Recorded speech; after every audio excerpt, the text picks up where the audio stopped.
All right, guys, that is your first ever Seattle Sea Dragons game in the books. And overall, I'd say pretty entertaining product, pretty intriguing league, and I'm interested to see where things go. So, on that level, I would say this game was a success. But the team did not get the win. So, on that level, not so much. But anyway, I'm interested to see where this league goes. I'm interested to see where this team goes. And I will be tuning in for our next game on Thursday night. But I'm going to do my best to talk about this team in this video. But understand that we only have this one game to go on. So everything I say, all I have are the 60 minutes of football I just watched. All I have is what we just watched on ESPN. So everything is going to seem like an overreaction because there was no preseason, there's no previous seasons, it's just this one game. That's all we got. And based off this first game, there's definitely some stuff to be intrigued about with this Sea Dragons team, but there's obviously some concerns as well. Some things definitely didn't go good out there. This was a game that the Sea Dragons were favored to win. They probably should have won. And while I'm encouraged by some things, overall, I think the big issue that I have is when you compare the two pass rushes that these teams brought to bear, there's no comparison. And I think that's going to be the big problem for the Sea Dragons going the rest of this season. It seems like while they have built their offense fairly well with talent, in fact, I believe the announcers at multiple points in this game said they think that the Sea Dragons are expected to have the best offense in the XFL this year.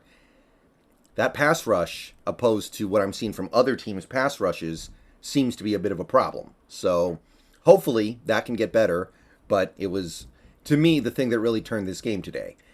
So I'm going to try to talk about this game a little bit, and I will continue to watch and make videos about future Sea Dragons games, and we'll see how it goes on the channel. Seems like a fun league. Seems like an exciting league. I like some of the rule changes. I like some of the ideas they have. Little things that they do to try to speed the game up a little bit, like the play clock's a little bit shorter. The clock keeps moving after incomplete passes. Stuff like that. Seems pretty promising. But, yeah, we'll see if it just catches on the channel. But anyway, as for this game, okay, so let's start with the offense here. There are a few layers here. I know this offense has a lot of talent compared to the other teams in this league, but man, we need a better game plan. I spent most of that game thinking that Ben DiNucci just must have the noodle arm to end all noodle arms, because other than the one shot play he took down the field on I think it was our field goal drive, he just wasn't allowed to launch anything. Everything was short, nothing but outs, nothing but screens, everything within like 5-6 yards of the line of scrimmage. I was watching this game thinking to myself, okay, we have a problem. Our quarterback, while I like some of the stuff he's doing, he's using his mobility fairly well. He's doing a good job extending the play. He's reasonably accurate. He's reasonably smart getting the ball out of his hands quickly. He's got a complete noodle. And then later in this game, I saw him throw some darts down the field. And I was like, oh, he does have a little bit of an arm.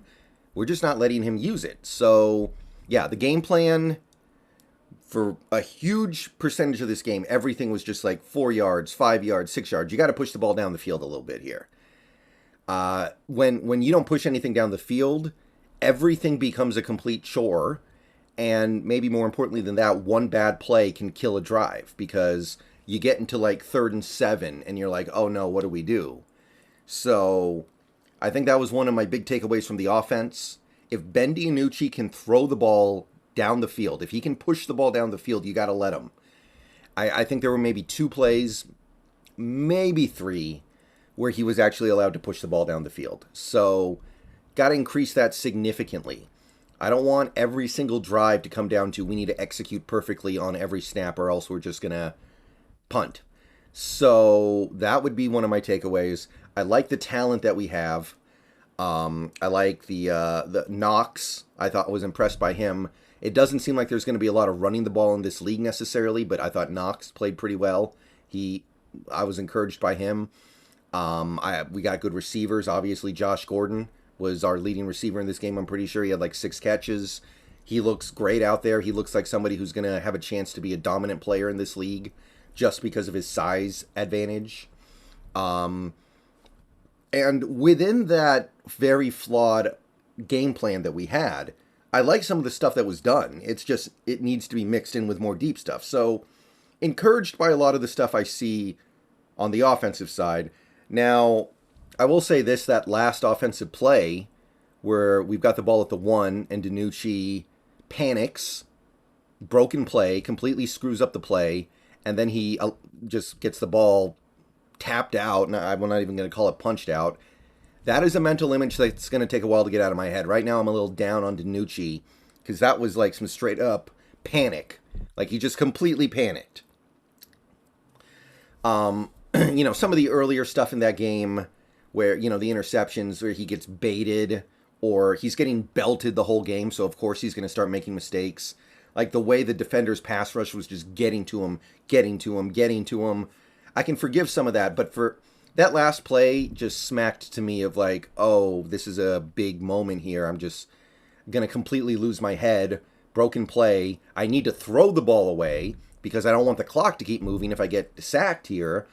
Or, he can't get tackled in the field of play there because all the clock time's going to drain. And then he fumbles. It's just like, he just panicked. That's really all I can say about it. And that's going to be a tough mental image to get out of my head. I think he did a lot of good things in this game too, by the way. The 4th and 9 conversion was awesome. The way he was keeping some of these plays alive. The way he took hits. Again, I wasn't that mad about the interceptions. I can't kill him for it. He was getting baited. And like I said, he was getting belted the whole game. You're going to make mistakes eventually when you eventually get a little gun shy. But, whew, that fumble, man, that's going to take a while to live down. It doesn't seem like the defenses in this league are going to be anything stellar. You're going to be dependent on the offenses making mistakes.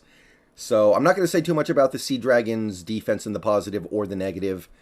I would say if you compare our pass rush to their pass rush, there's no comp there. The defenders' pass rush, way better than ours. So that's a concern for this team.